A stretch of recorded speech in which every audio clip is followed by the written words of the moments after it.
રાજ્યની અંદર છેલ્લા 2 અઠવાડિયાથી ભીષણ ગરમીનો માહોલ ચાલી રહ્યો છે, જેની અંદર જોવા જઈએ તો શરૂઆતના 5 દિવસ હીટવેવનો રાઉન્ડ હતો અને છેલ્લા 1 અઠવાડિયાથી આપણે સિવિયર હીટવેવનો સામનો કરી રહ્યા છીએ। ત્યારે હું આપને જણાવી દઉં કે રાજ્યના અલગ અલગ વિસ્તારોની અંદર છેલ્લા 2 અઠવાડિયાથી 42 થી લઈને 44 ડિગ્રીની રેન્જમાં તાપમાન જોવા મળી રહ્યું છે। તો અમુક સેન્ટર એવા છે કે જેમાં તાપમાન 45 ડિગ્રી કરતાં પણ ઊંચું નોંધાયું, એટલે કે કોઈ જગ્યાએ 46.1 અને અમુક જગ્યાએ 46.7 ડિગ્રી સુધી તાપમાન નોંધાયું છે। જે તાપમાનની અંદર જે વિસ્તારોની અંદર 45 ડિગ્રી કરતાં ઊંચું તાપમાન ગયું છે ત્યાં 47 ડિગ્રીની પણ ફિલિંગ લોકોએ અનુભવી છે।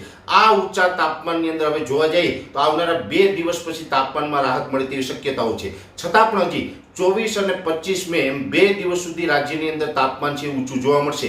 24 અને 25 મે જે ઊંચું તાપમાન જોવા મળવાનું છે એની અંદર જે છેલ્લા 2 અઠવાડિયાથી આપણે જે તાપમાન હતું એના કરતાં 1 ડિગ્રીનો ઘટાડો થશે, એટલે 24 અને 25 મે દરમિયાન કોઈ મોટો ઘટાડો તાપમાનની અંદર જોવા નહીં મળે। પણ ચોક્કસથી એટલું કહી શકાય કે 2 અઠવાડિયાની સરખામણીએ 1 ડિગ્રી તાપમાનની અંદર 24 અને 25 મે દરમિયાન ઘટાડો નોંધાશે અને 26 તારીખથી તાપમાનની અંદર ઘણો બધો ઘટાડો નોંધાશે।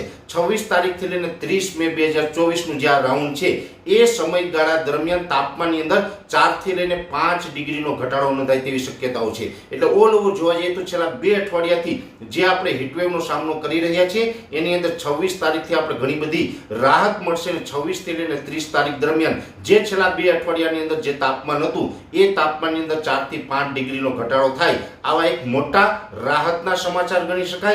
અને ખાસ કરી અને અલગ અલગ વિસ્તારોની અંદર જે તાપમાન હતું, જે વિસ્તારની અંદર જે તાપમાન હશે તમામ વિસ્તારોની અંદર 4 થી 5 ડિગ્રીનો ઘટાડો છે એ આપણે 26 મે 2024 થી જોવા મળે તેવી શક્યતાઓ છે। આ તાપમાનની વચ્ચે પણ અગત્યના અને સારા સમાચાર એ છે કે જે દક્ષિણ પશ્ચિમનું ચોમાસું છે એ આજે છેલ્લા 2 દિવસની અંદર ઘણી બધી પ્રગતિ કરી છે। આંદોબાર નિકોબારના તમામ વિસ્તારોને કવર કરી લીધા અને શ્રીલંકાના ઉત્તર સુધી આ નૈઋત્યનું ચોમાસું છે એ પહોંચી ગયું છે। એટલે ઝડપથી જે ચોમાસું આગળ વધી રહ્યું છે।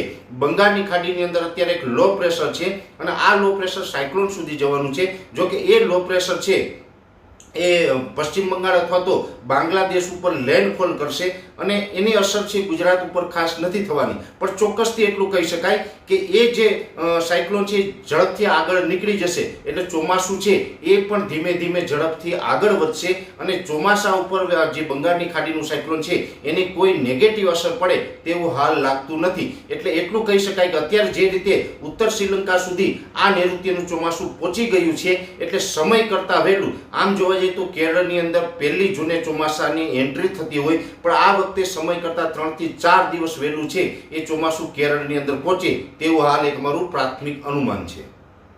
હવામાન નિષ્ણાત પરેશ ગોસ્વામી, જૂનાગઢ।